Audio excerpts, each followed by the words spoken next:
오늘부터 우리가 뭐 공부한다고 그랬죠? 마태복음. 우리가 새벽에 지금 월, 화, 수 이렇게 고린도전서, 서신서를 좀 공부하고 있고 여기 나와서 또 온라인으로 참석해 주시는 분 많이 계시고 수요일 날은 마태복음을 하겠습니다. 마태복음은 신약에서 제일 먼저 나오는 복음서. 그렇죠? 그리고 구약은 뭐가 제일 먼저 나오죠? 창세기. 뭐가 맨 마지막이죠? 요한계시. 말라기죠. 성경 끝에 신약은 요한계시록. 민전도 사장님 참 감사해요. 여러분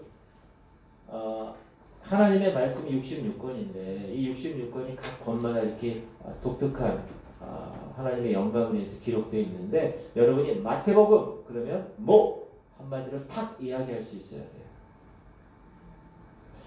고린도전서 그러면 세상의 지혜가 아니라 하나님의 지혜. 우리가 배웠죠 새벽에. 고린도전서 그러면 한마디로 하나님의 지혜 딱 이렇게 나올 수 있어야 돼요. 마태복음 그러면 뭐라고 나와야 되죠? 왕과 하나님 나라 이렇게 나와야 된다. 따라합시다. 왕과 하나님 나라. 그 옆에서 마태복음을 뭐라고 한마디로 하겠습니까? 왕과 하나님 나라. 그리고 그 복음서 혹은 그 성경책에 한 권 한 권마다 핵심 구절이 있어요. 핵심 구절. 그 구절을 여러분이 꼭 기억하셔야 돼요. 자, 핵심 구절은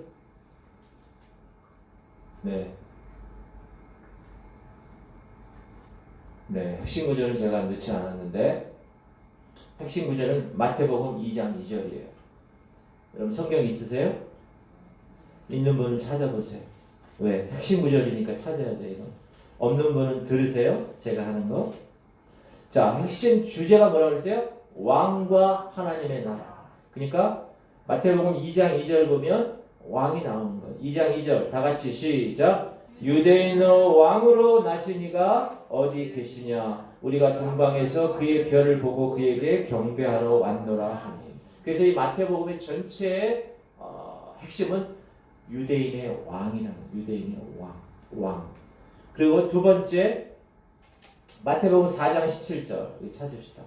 실은요 원래 성경을 이렇게 막 찾아서 자기가 이렇게 찾고 이렇게 봐야 눈으로 정확하게 또 기억이 남아요.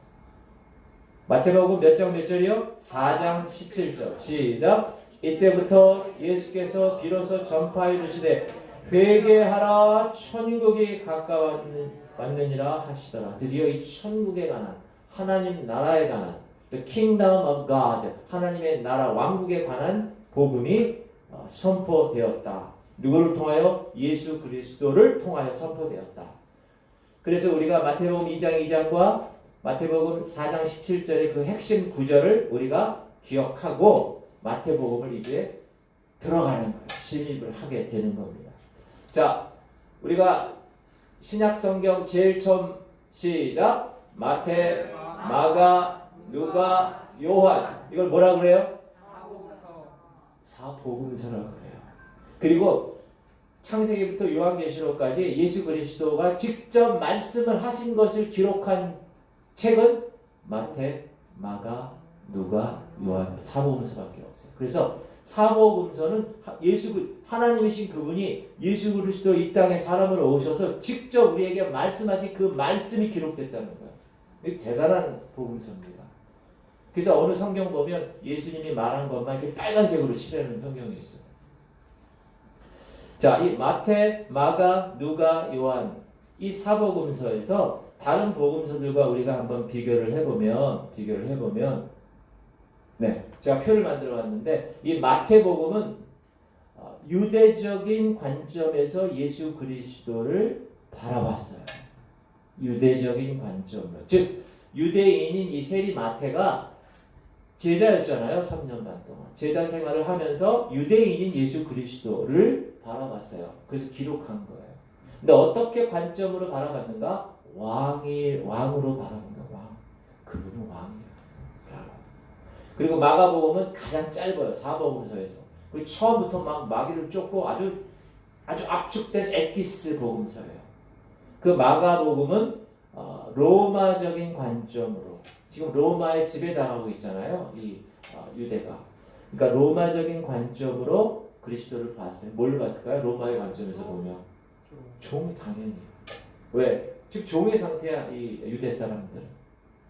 그리고 누가복음은 누가라는 사람이 있었는데 이 누가라는 사람의 직업이 뭐죠? 의사예요. 의사 선생님은 어떻게 공부를 많이 하신 분이고 논리적인 분이고 이 사물을 보는 이 시각이 다른 사람하고 좀 달라요. 아무래도 똑똑하겠죠. 그래서 이 누가복음서는 누가가 썼는데 어떤 관점에서 썼는가? 그리스, 헬라. 이 그리스 헬라적인 관점에서 쳐다본 거예요. 예수 그리스도를 뭐로? 완벽한 인간의 아들로. 이분은 완벽한 인간의 아들이구나. 그리스 철학의 그 도시에 수많은 철학자들 소크라테스, 아리스토텔레스, 플라토 이런 철학의 헬라적인 사고 방식으로 봤고 이 누가는 그 부모님 중에서 한 분이 헬라인이에요. 또. 자, 요한복음은 어떤 관점에서 보는가? 아주 우주적인 관점에서 예수 그리스도라는 사람을 바라봤어요. 그리고 그리스도를 어떻게 제시했는가? 영원한 하나님의 아들.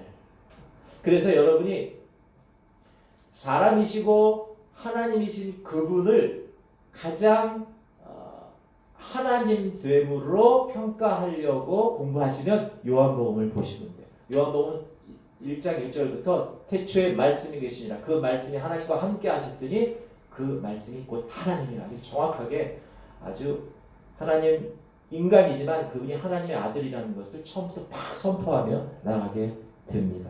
그러면 마태복음은 유대적인 관점에서 봤다는데 그러면 어떤 면에서 유대적인 특징이 있는가? 첫 번째는 기록한 사람이 유대인이에요. 세리가 뭐냐? 당시에 세금을 징수하는 것. 지금으로 얘기하면 세무사 같은 사람. 근데 지금 세무사들은 다 사람들한테 어떻게 해요? 칭송받죠. 야, 저분 세무사야. 공부도 많이 하셨네. 잘 부탁합니다. 세금 좀 적게 매겨주세요. 이런 식으로 많이 하잖아요. 근데 이 당시에는 이 유다라는 나라가 로마에게 속국 지배를 받고 있는 우리나라가 일본에 몇 년 지배받았어요? 안 살아봐서 모르겠어요? 36년간.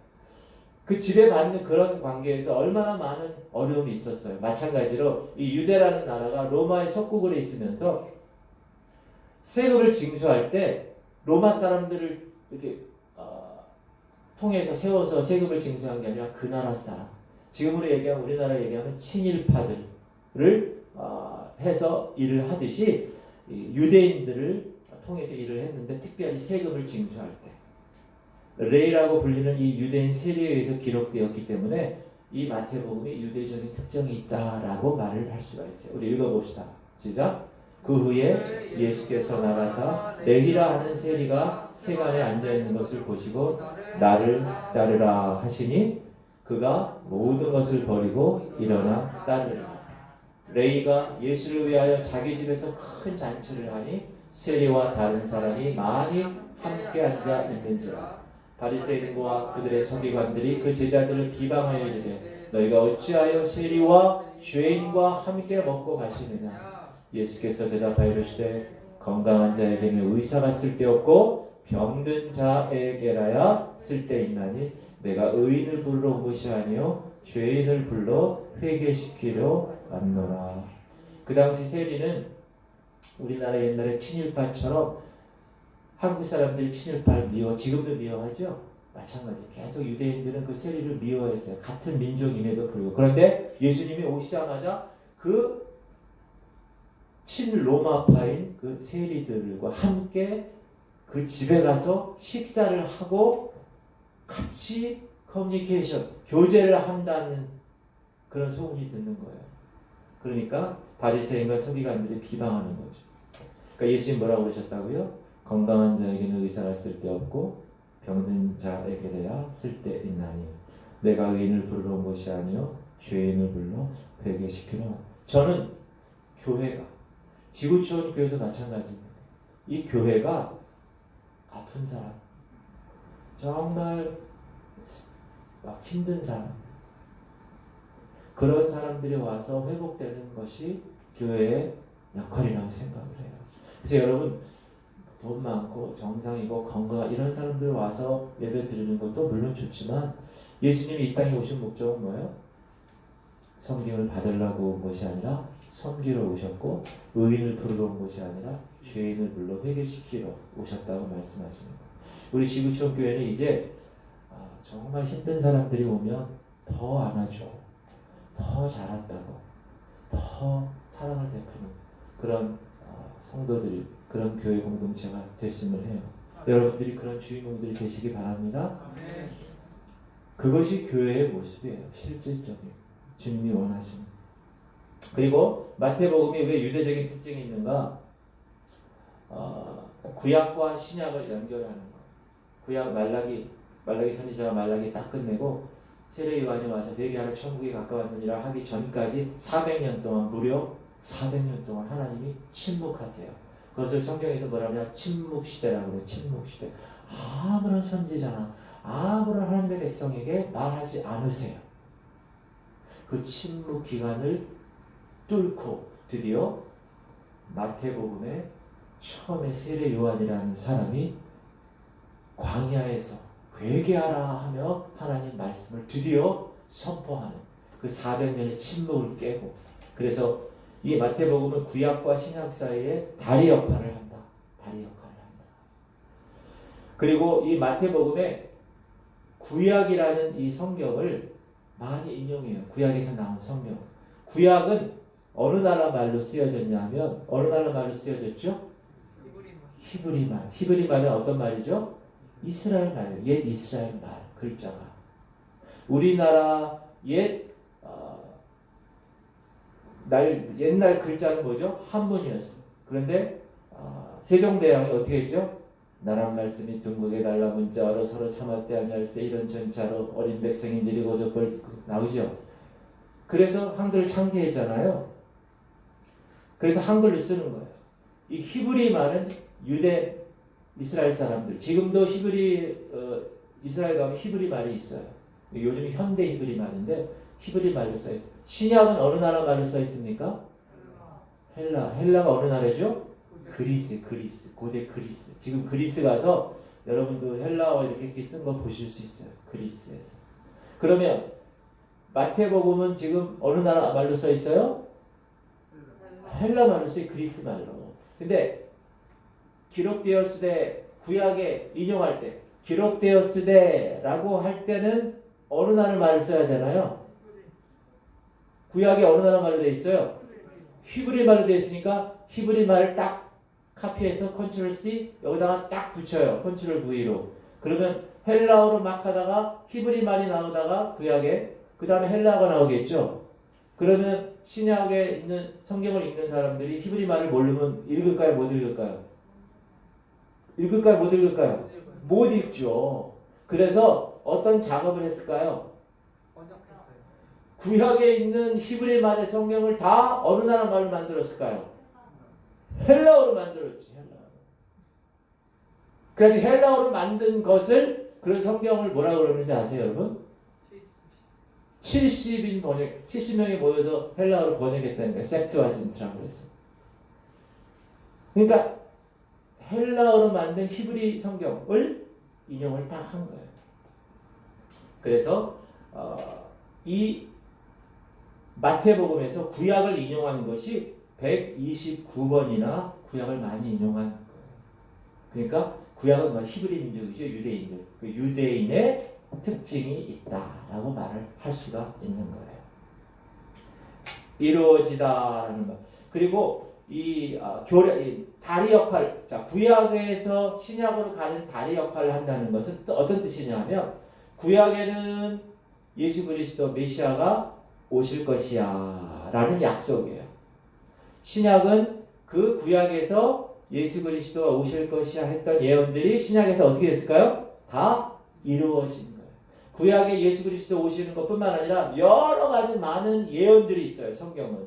그 예언들이 신약에 다 이루어졌다는 거예요. 그러니까 여러분이 성경을 이제 어떻게 보냐 하면 저 성경을 몇 번 읽었어요. 한 번 더 읽고 싶어요. 그런 분들은 이렇게 읽으세요. 구약에서 이런 예언이 신약에 어디에 성취되었는가 그런 관점으로 그런 안경을 끼고 보면 성경 읽기가 참 재밌습니다.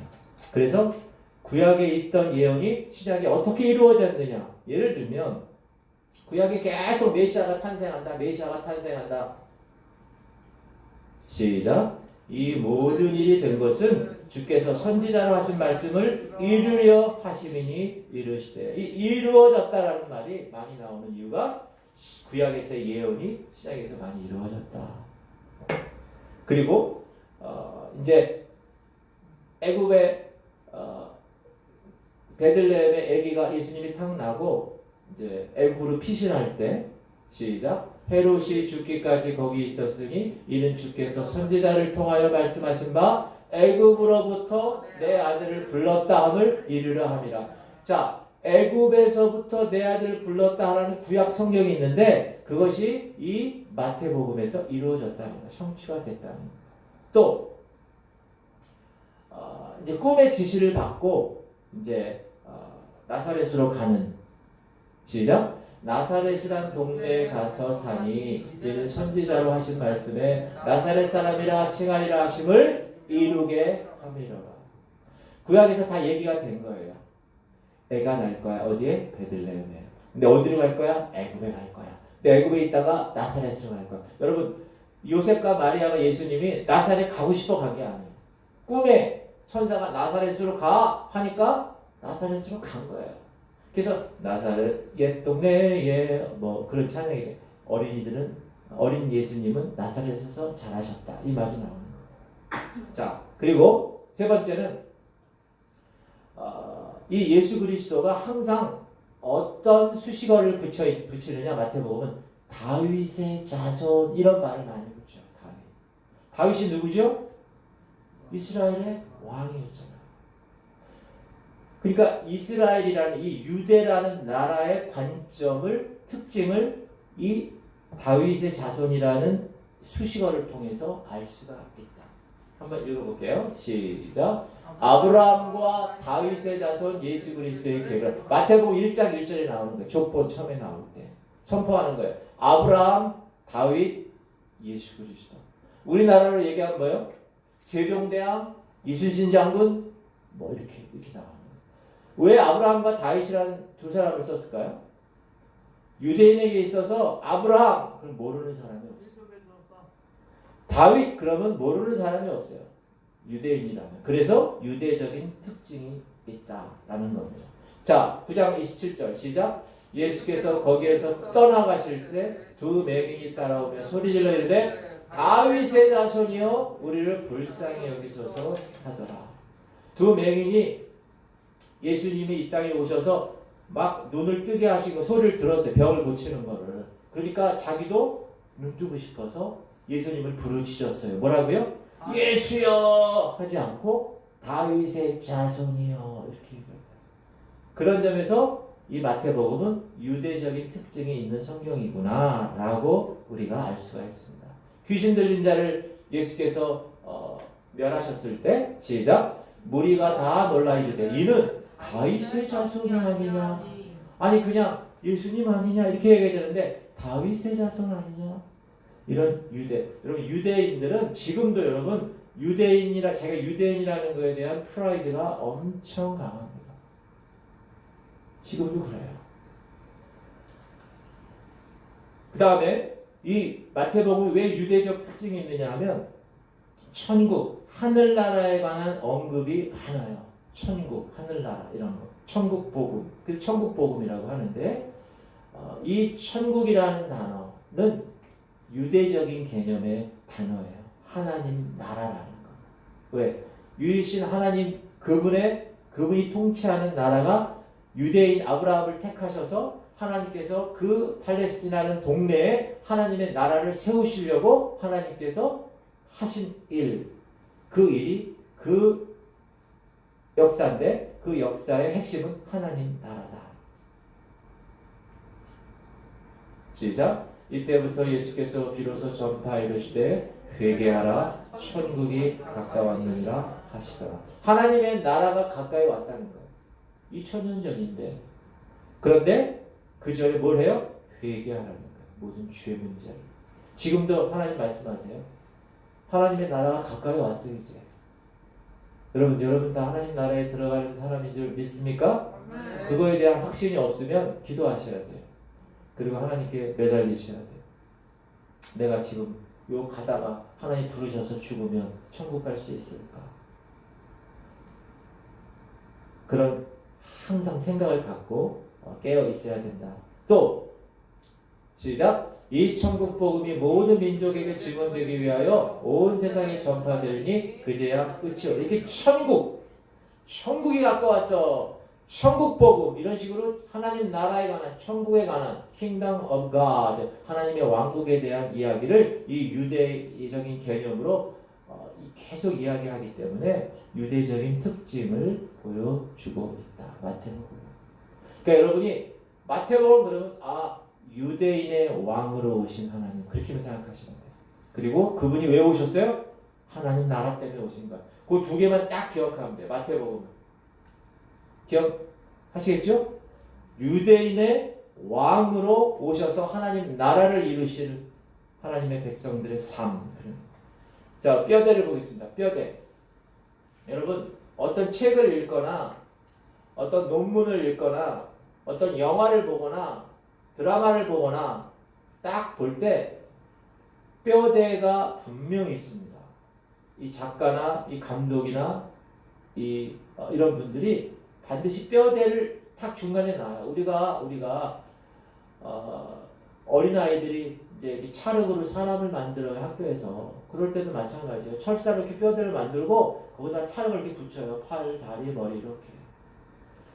우리가 마태복음이나 마가복음이나 어떤 성경을 읽을 때 뼈대를 탁 보면 기본적인 뼈대를 보면 큰 숲으로 보는 거예요. 여러분 비행기 타고 쫙 올라가서 밑을 보거나 공항에서 혹은 산에 높은 데 올라가서 저기 이렇게 보면 다 보여. 뼈대가 저기 있구나. 저기 옆에 저기 있었네. 이게 다 눈으로 보이는 것처럼 여러분이 마태복음을 읽을 때 쫙 이렇게 위로 올라가서 이렇게 한번 쫙 밑으로 보는 듯한 그런 시각이 필요하다. 그런 시각이 필요하다.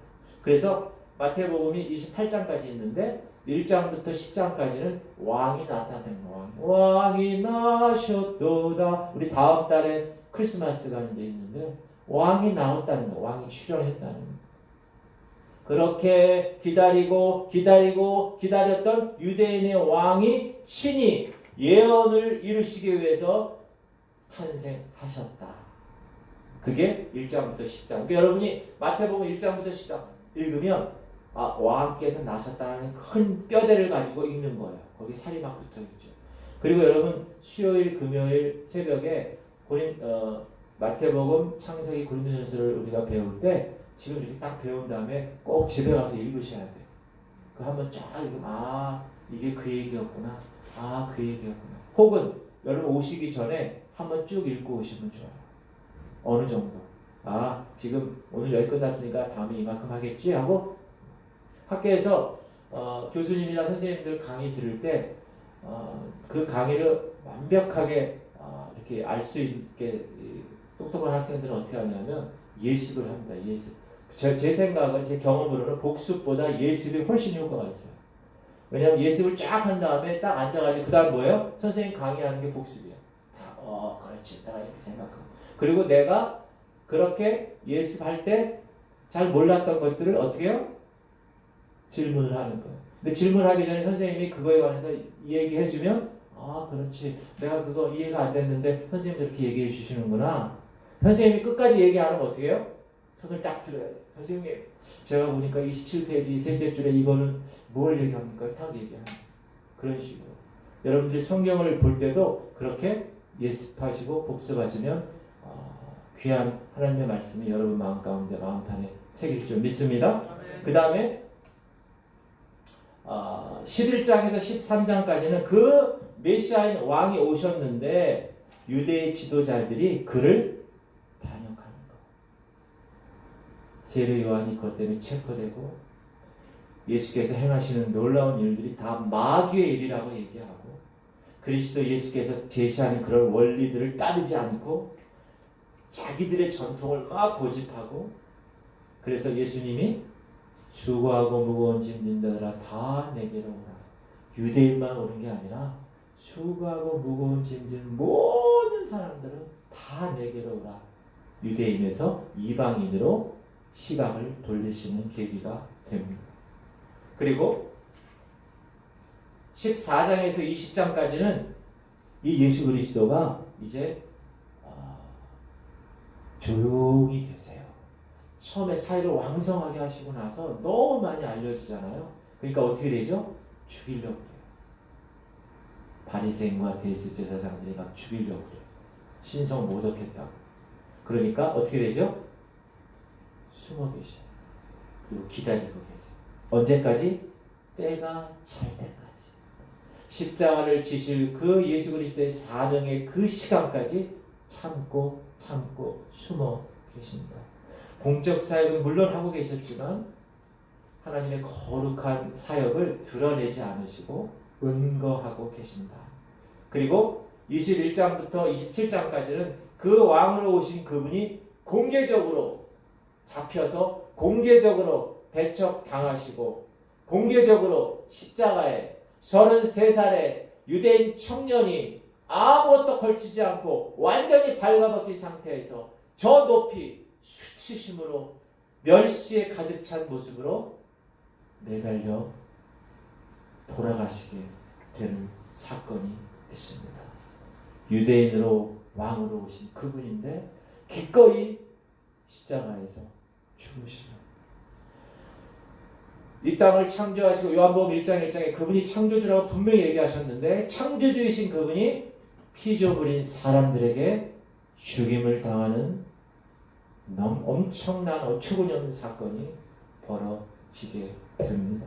거절하는 rejection, 거절해. 그리고 그것으로 끝이 아니라 28장에 보면 그 죽은 것으로 완전히 없어진 것으로 생각됐던 예수 그리스도 그분이 3일 만에 부활하시는 삶이 모든 사람들에게 눈으로 보이는 거예요. 그리고 천국으로 하늘로 올라가시면서 유언의 말씀을 하시죠. 아버지와 아들과 성령의 이름으로 세례를 주고 이 사람들을 다 제자로 삼아 모든 족속에 다 가서 복음을 전해. 내가 너희와 항상 함께 있을 거야 라고 유언의 말씀을 하시고 하늘로 오르시고 뭐라고 그러세요? 내가 처소를 예비하러 가노니 내가 가서 처소를 예비하면 다시 와서 너희를 내게로 영접하여 나 있는 그곳에 너희도 있게 하리라 말씀하시고 하늘로 가셨어요. 그분이 이제 안 오실까요? 아니 오세요. 왜 오세요? 다시 오신다고 약속하셨습니다. 여러분 그 예수 그리스도를 기다리고 계십니까? 아멘. 정말입니까? 아멘. 아유 지구촌 교회님 훌륭하신 것 같아요. 기다리고 계십니다. 그럼 천국 그렇게 얘기하는 아까는 왕 두 번째는 천국이라고 그랬죠. 핵심이 천국 Kingdom of God 하나님의 나라. 이건 뭐냐? 하나님의 백성을 하나님이 다스리는 거예요. 핵심은 이 나라의 개념은요. 주권이 있어야 되고 영토가 있어야 되고 국민이 있어야 돼요. 그런데 가장 중요한 건 뭐예요? 다스리는 것이 누구냐에 따라서 민주주의냐 공산주의냐 사회주의냐 갈라지잖아요. 마찬가지로 하나님의 나라 그러면 누가 통치를 하냐? 누가? 하나님이 다스리고 통치하는 거예요. 하나님이 여러분 삶에 지금 오셔서 성령으로 감동받아서 여러분이 말을 하고 여러분이 성령의 말씀에 따라서 행동하고 순종하고 그 삶을 살아나가면 여기가 하나님의 나라가 있는 거예요. 믿으십니까? 아멘. 하나님 나라는 내가 꼴가닥 죽어가지고 천국에 가서 만나는 나라가 하나님 나라. 물론 그래요. 그럼 그것뿐만 아니라 지금 하나님이 나를 통치하시고 하나님이 이 교회를 통치하시면 나는 하나님의 나라, 이 교회도 하나님의 나라 될 줄 믿습니다. 아멘. 여러분의 가정이 하나님이 통치하시는 가정이 되면 그 가정 공동체가 하나님의 나라가 되는 거예요. 하나님의 나라에서 그럼 어떻게 되는 거예요? 불평하고 원망하고 울고 불고? 아니요. 기쁘고 즐겁고 의와 희락과 생명이 차고 넘치는 하나님 나라가 여러분 가정에서 또 여러분에서 이 교회 공동체에서 경험될 줄 믿습니다. 그것이 하나님이 원하신 하나님의 나라 이 땅에서예요. 그리고 하나님 영생이라는 그 eternal life, 영원한 생명이라는 그 영생도 마찬가지예요. 그 영생은 뭐예요? 내가 죽으면 이제 천국 가서 영원토록 사는 영생도 영생이지만 지금 여러분이 안에 하나님의 생명이 있으면 그것이 영생이에요. 조회라고 조회. 하나님의 생명이 있는 거예요. 하나님의 생명이 있는데 어떻게 음란한 데 가고 어떻게 세상과 짝할 수 있겠어요? 여기 하나님의 생명이 있는데 여러분 안에 하나님의 생명이 있습니까? 아멘. 그러면 하나님의 나라가 여러분을 통치하는 거예요. 여러분 안에서. 자, 이 땅에서 하나님 통치. 태초에 하나님 누굴 만드셨죠? 아담을 만드셨어요. 아담을 만들어가지고 어떤 계획을 갖고 계셨어요? 이 아담을 통하여 이 만든 나라를 통치하려고 하셨어요. 시작. 하나님이 그들에게 복을 주시며 하나님이 그들에게 이르시되 생육하고 번성하여 땅에 충만하라. 땅을 정복하라. 바다의 물고기와 하늘의 새와 땅에 움직이는 모든 생물을 다스리라 하시니라. 하나님이 아담에게 준 권세는 뭐예요? 이 땅을 다스리는 거예요. 모든 걸 다스리는 거예요. 물고기부터 동물부터 식물 다 다스리는 권세를 하나님의 형상으로 만든 아담에게 줬다는 거예요. 그 다스리는 권세를. 근데 그것을 상실했어요. 주의 문제 때문에. 나중에 주의 문제는 제가 다시 한번 설교를 할 겁니다. 아담은 하나님의 형상을 받아 지음받은 자로 이 땅을 다스리는 사람이었다. 그래서 하나님은 태초에 아담을 통하여 이 땅을 다스렸어요. 처음에는. 그런데 아담이 범죄하죠. 두 번째, 하나님은 이스라엘 시대, 이스라엘 나라를 택하셔서 아브라함을 택하시고 그 아들 이삭, 그 아들 야곱의 12아들을 통해 12지파를 하나님께서 만드시고 그 12지파에게 이스라엘 나라를 통하여서 하나님이 이 땅에 다스리기 원하셨어요. 이스라엘은 누굴 통하여서? 왕을 통하여서.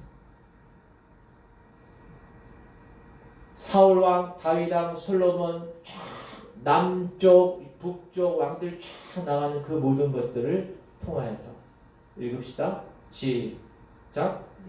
내일 이맘때 내가 베냐민 땅에서 한 사람을 내게로 보내리니 너는 그에게 기름을 부어 내 백성 이스라엘의 지도자로 삼으라. 그가 내 백성을 블레셋 사람들의 손에서 구원하리라. 내 백성의 부르짖음이 내게 상달되었으므로 내가 그들을 돌보았노라 하더라. 선지자 사무엘이 하나님의 음성을 듣고 사울이라는 사람에게 기름을 부면서 제1대 이스라엘 왕으로 등극시키는 장면이에요. 그래서 하나님은 그 왕을 통하여서 하나님의 대리자로 이 땅에서 하나님이 세우신 그 나라 이스라엘을 어떻게 하라고? 다스리라고 하셨다는 거예요. 하나님의 통치, 다스림. 그런데 이스라엘이 범죄하고 우상 숭배하고 하나님 말씀에 불순종합니다. 그래서 하나님이 나라를 나누게 하세요. 북이스라엘과 남유다. 북이스라엘은 그래서 계속 기다리는데도 불구하고 계속 멸망의 길로 가요.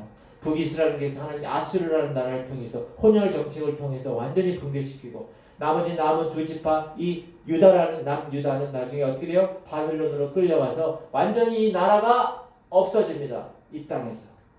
그러니까 이스라엘이 멸망하니까 하나님은 어떤 계획을 가지세요? 야, 이스라엘이 아니라 이방 나라를 통하여서도 내가 다스려야 되겠다라고 생각을 하고 계세요. 이방 왕을 통하여 다스리십니다. 시작. 왕이여, 왕은 여러 왕들 중에 왕이시라. 하늘의 하나님이 나라와 권세와 능력과 영광을 왕에게 주었고, 이 다니엘이 이야기하는 거예요. 누구에게? 바벨론의 왕에게. 바벨론은 하나님이 택한 나라가 아니었어요. 그 왕 느부갓네살은 하나님이 택한 하나님 나라의 통치자가 아니었어요. 그러나 하나님께서 이스라엘의 왕을 통하여 통치하기 원했지만 그것이 이루어지지 않자 이방 나라의 왕을 통해서라도 조차 다스리게 하셨다라는 것입니다. 그리고 하나님은 직접 그리스도를 이 땅에 보내셔서 33년간 살게 하셔서 그 팔레스틴 나라에서 하나님 나라를 이루고 계셨습니다.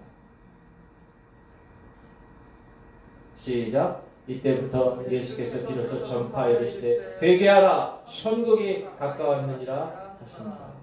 그러나 세상은 영접하지 않아요. 거절해요. 시작. 참빛 곧 세상의 빛 와서 각 사람에게 비추는 빛이 있었는 예수님이에요. 그가 세상에 계셨으며 세상은 그로 말미암아 지은 바 되었으되 세상이 그를 알지 못하였고 자기 땅에 오매 자기 백성이 영접하지 아니하였으나 그 다음에 뭐가 나오죠? 영접하는 자 곧 그 이름을 믿는 자들에게는 하나님의 자녀가 되는 권세를 주셨으니 아멘. 여러분은 영접하신 분들이에요. 여러분 진정으로 예수 그리스도를 여러분의 구세주로 영접하셨습니까? 아멘.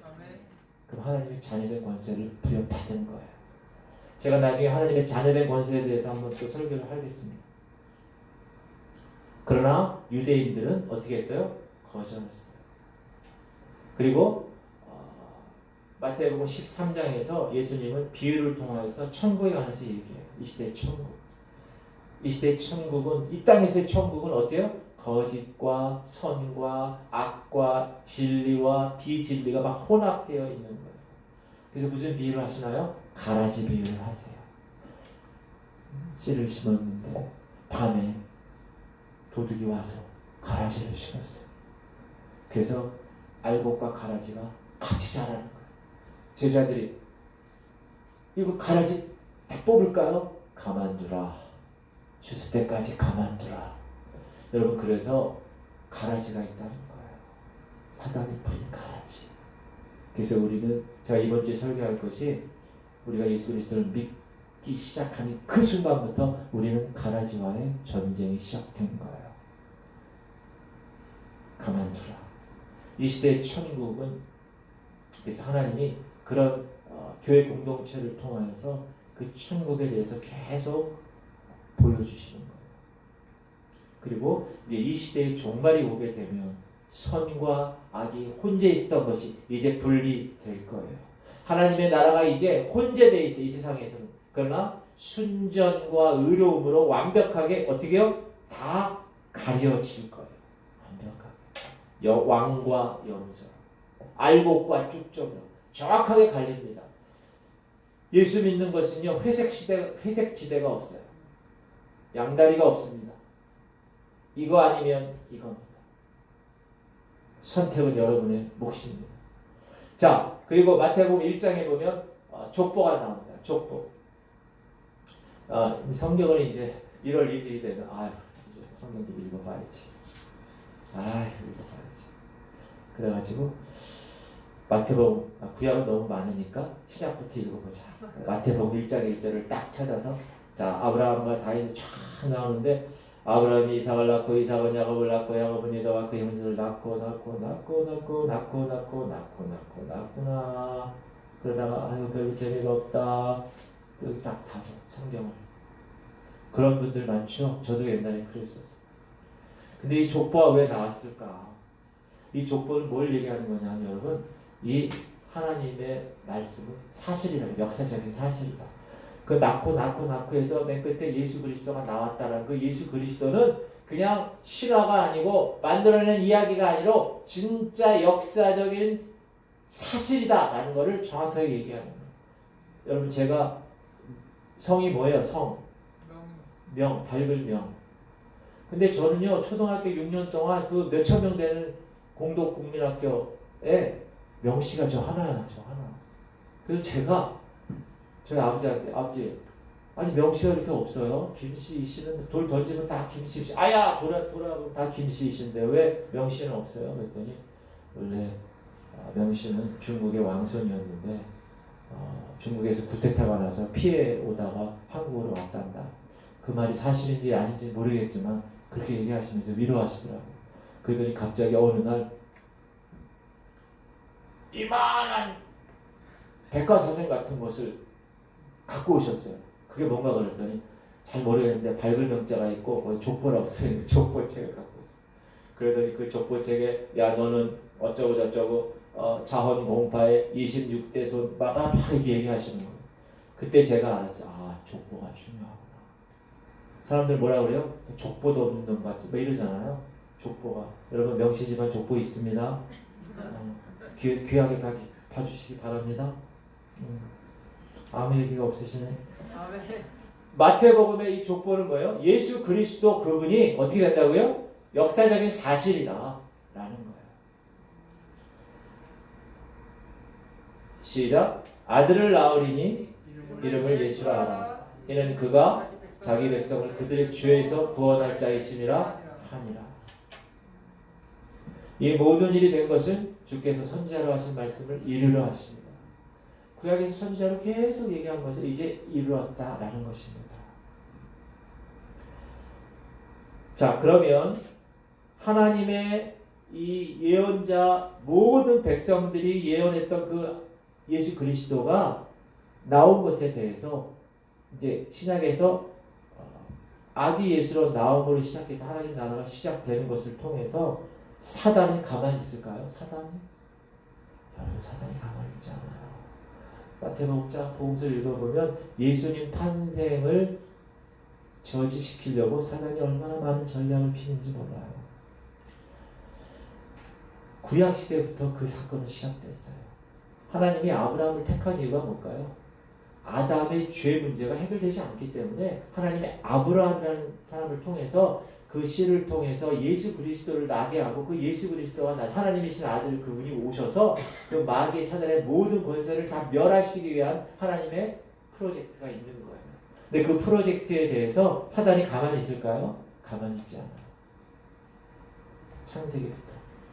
자, 그래서 아브라함이 사라를 잃을 뻔했어요. 시작.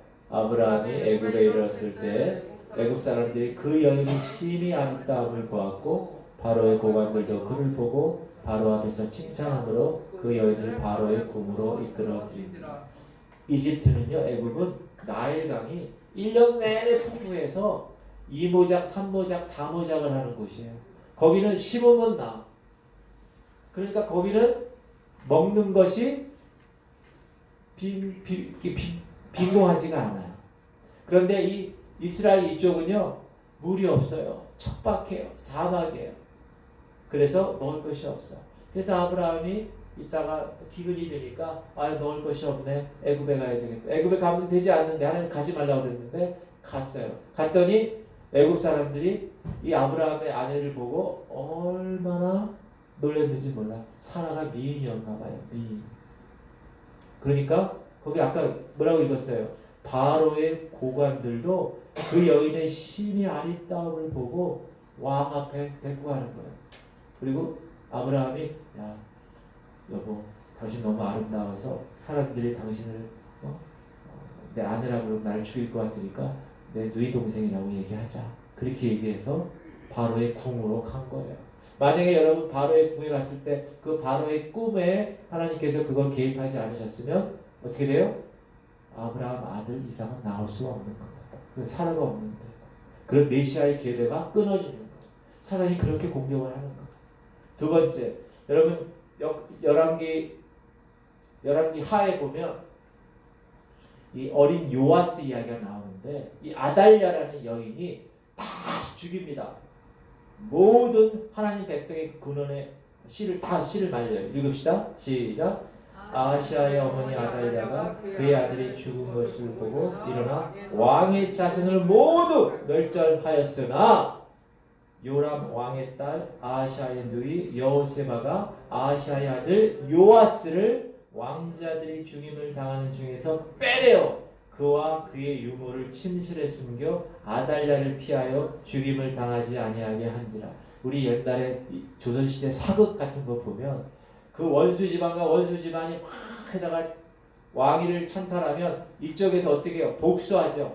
복수하기 위해서 다 죽여. 다 죽이면 여기 있는 다 씨를 말렸는데 갑자기 어느 궁녀를 통해서 아기를 다 해가지고 빼가지고 왕궁의 바깥으로 다 해가지고 또 얘가 자라가지고 또 막 이런 거 있죠. 그런 거예요 지금.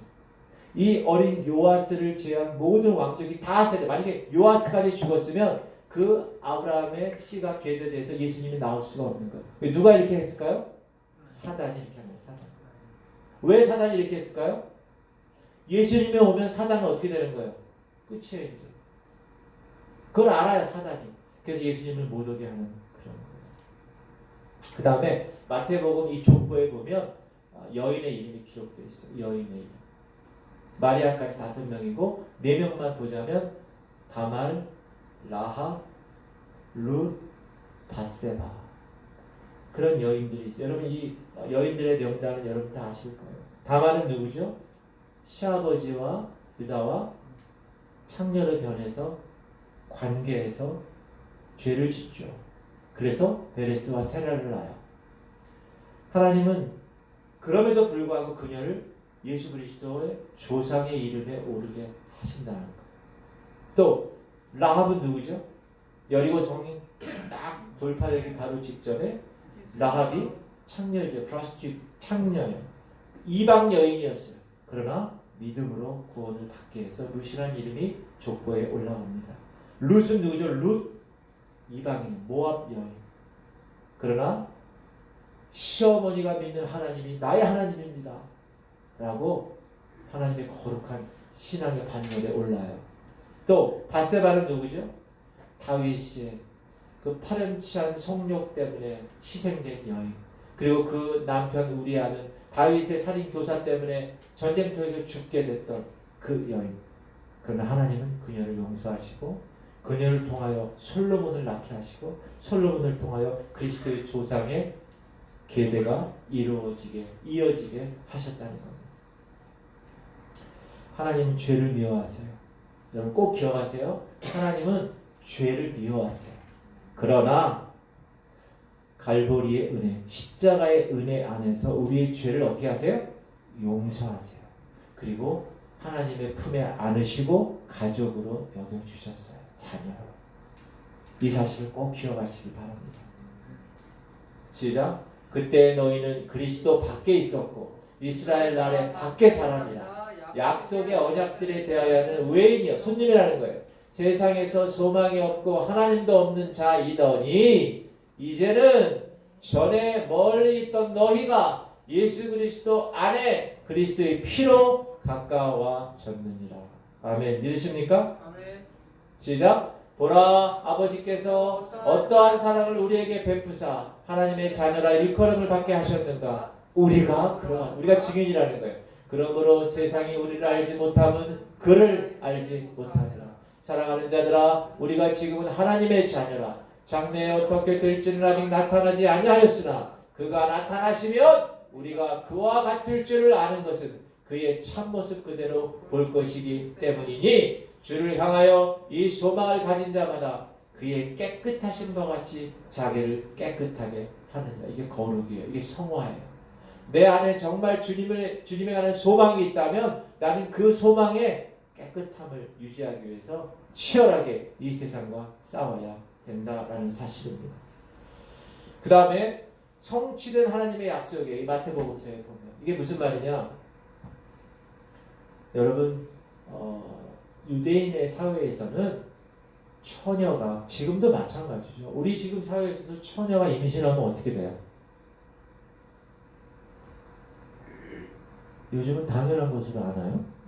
아니 요즘도 처녀가 임신하면 안 되죠. 근데 그 당시 마리아가 살던 시대, 요셉이 살던 시대에는 오죽했겠어요. 특히 유대인에게 있어서. 근데 마리아 처녀인데 정혼만 하고 이스라엘 나라는요 약혼 같은 정혼이라는 게 있어요. 그 정혼은 결혼이나 마찬가지야. 그러나 잠자리는 하지 않아. 신랑이 나중에 신부를 데리고 올 때까지. 그러나 남편 아내의 법적인 지위는 있어요. 그랬는데 갑자기 여러분 요셉을 보세요. 갑자기 정혼했는데 정혼한 여인이 임신했다고 해요. 천병력의 소식. 왜 그러냐 하면 읽읍시다. 구약이에요. 시작. 그 처녀를 그의 아버지 집 문에서 끌어내고 그 성읍 사람들이 그를 돌로 쳐 죽일지니 이는 그가 그의 아버지 집에서 창기의 행동을 하여 이스라엘 중에서 악을 행하였습니다. 너는 이와 같이 하여 너희 가운데서 악을 제할지니 이건 너무 심한 거 아닙니까? 아니에요. 모든 악은 하나님 앞에서 절대 존재할 수 없기 때문에 처녀가 임신했다. 그러면 어떻게 해요? 성읍 사람들이 돌로 쳐 죽입니다. 왜? 창기 행동을 했기 때문에. 아니 근데 요셉이 마리아의 그 상황을 알게 되었을 때 어떻게 했을까요? 야, 뭐 이런 게 있어? 막 이렇게 하면서 막 했을까요? 아니야. 신중하게 이를 처리해서 요셉에게 배울 것입니다. 신중하게. 시작. 그의 남편 요셉은 의로운 사람이라 그를 드러내지 아니하고 가만히 끊고자 하나니. 왜요? 얘기 하나도 안 하고 조용히 자기는 끝내려고 했어. 그랬는데 어떻게 해요? 그것을 끝날 수 있죠. 왜? 아니 정은여가 임신을 했는데 바람을 펴서. 근데 하나님이 꿈에 요셉이 잠을 자는데 꿈에 나타나세요. 그리고 하나님의 메시지가 요셉에게 전달돼요. 시작. 이 일을 생각할 때 주의 사자가 현몽하여 이르되 다윗의 자손 요셉아 내 아내 마리아를 데려오기를 무서워하지 말라. 그에게 잉태된 자는 성령으로 된 것이라. 아들을 낳으리니 이름을 예수라 하라. 이는 그가 자기 백성을 그들의 죄에서 구원할 자이심이라 하니라. 이렇게 하나님이 요셉 남편에게 이야기하니까 요셉이 하나님의 섭리가 이끄시구나. 하나님께서 이 약속을 이루시기 위해서 이렇게 하시는구나 라는 것을 알게 됐어요. 그리고 이 그리스도의 탄생은 이사야서에 예언되어 있어요. 시작. 그러므로 주께서 친히 징조를 너에게 주실 것이라. 보라 처녀가 잉태하여 아들을 낳을 것이요 그 이름을 임마누엘이라. 분명히 구약의 이사야서에 처녀가 잉태한다고 나왔어요. 그 사실을 성취한 이 장면이 바로 우리가 방금 읽은 장면입니다. 이 내용을 잠깐 설명하자면 분열 왕국 시대 때 남유다에 아하스라는 왕이 있었어요. 아하스라는 왕. 근데 그 아하스라는 왕을 대적하기 위해서 이 시리아의 르신이라는 왕과 또 이 북이스라엘의 베가라는 왕이 합쳐 연합을 해가지고 이 남유다를 치러 온 거예요. 그러니까 이 남유다 왕은 어떻게 하겠어요? 하나님의 대언자 선지자를 찾아간 거예요. 누구를? 이사야를 찾아요.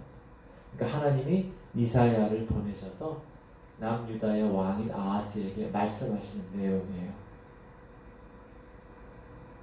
시작. 우시아의 손자요 요담의 아들인 유다의 아하스 왕 때에 아람의 르신 왕과 르말리아의 아들 이스라엘의 베가 왕이 올라와서 예루살렘을 쳤으나 능히 이기지 못합니다. 하나님이 지켜주신 거야, 나라를. 그랬더니 하나님께서 야, 너 징조를 한번 구해봐. 그랬더니 이 아하스 왕이 교만해가지고 아유 저 그런 거 아니에요. 그런 거 아니에요. 신앙심이 깊은 체 하면서 교만하게 얘기했어요. 그랬더니 하나님이 이사야를 통해서 그 왕에게 뭘 얘기하느냐? 다윗의 집에 징조를 준 거예요. 그것이 이겁니다. 시작. 그러므로 주께서 친히 징조를 너에게 주실 것이라. 보라 처녀가 잉태하여 아들을 낳을 것이요 그 이름을 임마누엘이라 하라. 그 징조가 뭡니까? 처녀 어머니에게 임마누엘, 하나님 우리와 함께 하신다. 그 임마누엘을 낳게 하는 것이 징조였어요. 자, 마지막으로 성경에서는 이 마태복음의 출생 방법에 대해서 얘기하는데, 여러분 남자나 여자 없이 태어난 사람이 있어요. 누구죠?